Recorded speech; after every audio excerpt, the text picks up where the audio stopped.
बात होगी अब एक पार्टी की। वैसे जब पार्टी का जिक्र आता है तो लोग समझते हैं कि बहुत मौज मस्ती और हल्ला गुल्ला होगा, लेकिन अब बात हो रही है एक और किस्म की पार्टी की, जिसे हम पुलिस पार्टी कह रहे हैं। आजकल कराची वालों के मुंह पे ये ज़बान ज़द आम है। आज पूरा दिन मीडिया पे आपने भी सुना, जब चोर और पुलिस एक हो जाएं तो यकीनन क्राइम रेट तो कम होता है, लेकिन हालात नहीं बदलते।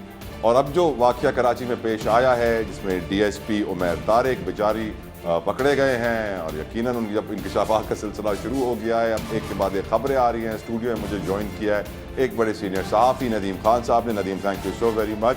नदीम साहब माशाल्लाह से 30 साल सहाफ़ती इनका करियर है, क्राइम के ऊपर इन्होंने ज़्यादातर वक्त गुजारा है। साथ साथ मुझे ज्वाइन किया है चेयरपर्सन है criminology department Karachi university, doctor Naima Saeed. Thank you so very much doctor साहिबा, आपने अपना कीमती वक्त हमारे लिए निकाला। But before coming to you, जो ग्राउंड रियलिटी है वो हम नदीम से जान लेते हैं डॉक्टर साहिबा, then I will come to you. Nadeem Khan साहब, यार ये तो बड़ी पार्टी हो रही है पुलिस वालों की। जब शहर में क्राइम का रेशो कम होना शुरू हुआ है तो उसके बाद पुलिस एहलकारों ने खुद ही डकैतियां मारना शुरू और कर ये दी एक सीनियर रिपोर्टर की निशानी होती है कि एंकर जैसे सवाल करना ही शुरू हो वो जवाब देना शुरू कर दे। मेरा सवाल नहीं आया था नदीम भाई, मेरा सवाल ये था कितनी ऐसी पुलिस पार्टियां इस वक्त कराची में घूम रही हैं?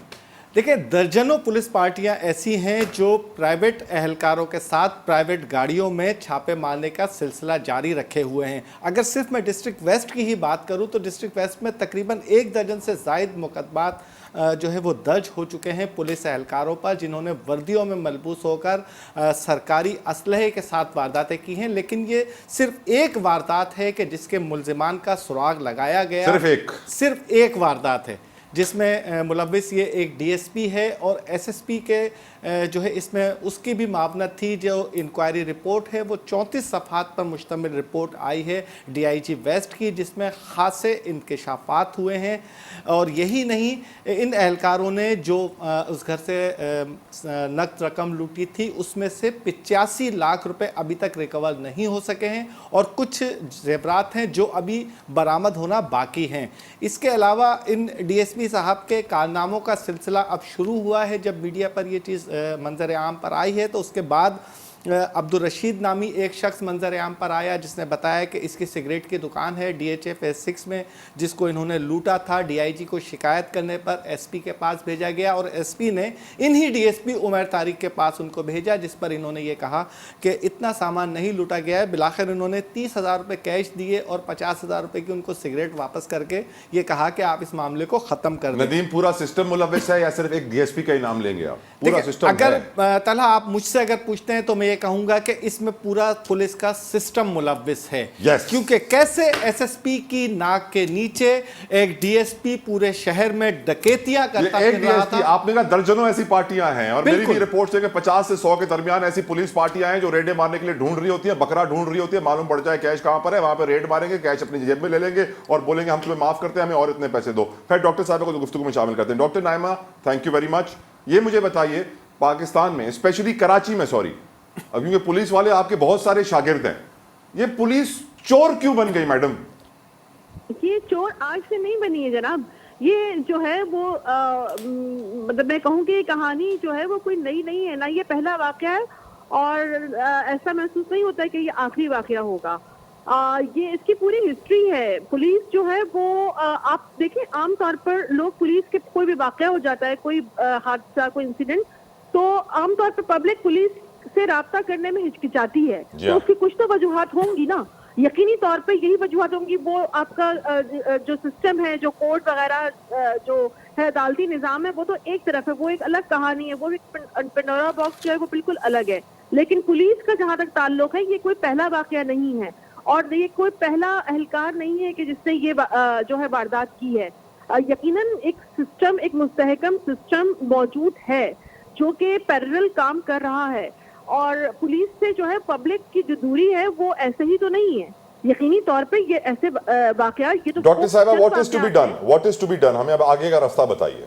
देखिए, आगे का रास्ता जो है वो कोई इतना आसान नहीं है। सिस्टम को बदलना जो है वो ओवरनाइट तो खैर मुमकिन ही नहीं है, लेकिन इस सिस्टम को पूरी तरीके से ओवरहॉलिंग की जरूरत है।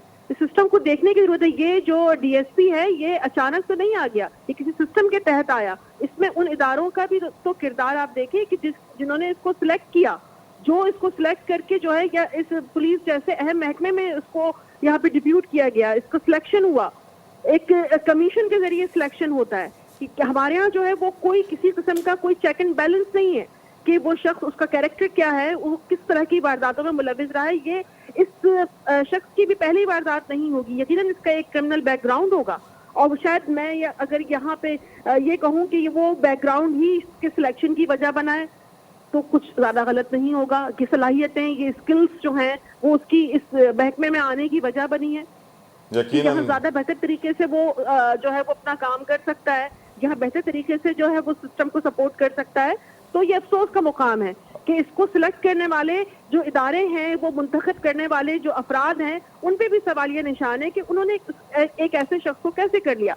बोर्ड में जो है वो माहिर नफ्सियात भी होते हैं, किसी भी शख्स जी, उसकी साइकी, उसकी पूरी पर्सनालिटी एनालिसिस होता है। तो ये तमाम चीजें कहाँ थी इसका सिलेक्शन करते वक्त, इसको एक मुनज़्ज़म डाकू बनाते वक्त कहाँ थे वो इदारे।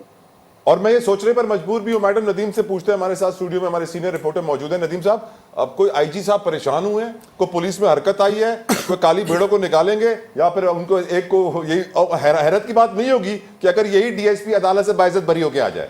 देखिए, इसमें आईजी सिंह ने ही नोटिस लिया था, ये क्रेडिट मैं उनको दूंगा कि उन्हीं के नोटिस पर ये सारी चीज़ें जो है वो डेवलप हुई हैं। लेकिन यहाँ पर दूसरी चीज़ की मैं आपको निशानदेही करूँगा कि जो हमने यहाँ पर देखा है कि जो पुलिस की जानिब से मुकदमे में तफ्तीश की जाती है उसमें ठोस शवाहिद और सबूत पेश नहीं किए जाते जिसका मुल्जिम को फ़ायदा होता है और वो बरी हो जाता है। इसकी तरह मैं आपको एक और मिसाल देता हूं। कराची में अब से कुछ दिन पहले एक कस्टम का मेगा करप्शन का स्कैंडल बेनकाब हुआ था जिसमें अरबों रुपए की करप्शन की गई थी कस्टम अफसरान की जानिब से, जिसमें पुलिस के आला अफसरान भी मुलविस थे। आप देख लें कहाँ है वो, कहाँ है वो केस, उस केस का क्या हुआ। अब अदालत ने उस पर नोटिस लिया है, 36 अफसरान के नॉन बेलेबल वारंट जारी किए हैं, लेकिन अभी तक किसी भी अफसर को गिरफ्तार नहीं किया जा सका सिवाय 2 अफसरान कस्टम के जो पकड़े गए थे जिन्होंने इंकशाफात किए थे। इतना मुनज़्ज़म करप्ट सिस्टम है कि जिसको हिलाना मुश्किल नजर आता है। नदीम खान साहब, सीनियर सहाफ़ी, आपके बेहद मशकूर, शुक्रगुजार। Doctor Naima Saeed, thank you so very much for joining us. इंशाल्लाह आगे भी आपको प्रोग्राम में लेंगे। अब यहाँ पे मैं दुआ करने पर फिर मजबूर हूँ कि या अल्लाह पाकिस्तान को चोरी और काम चोरी से बचा। एक ब्रेक लेते हैं।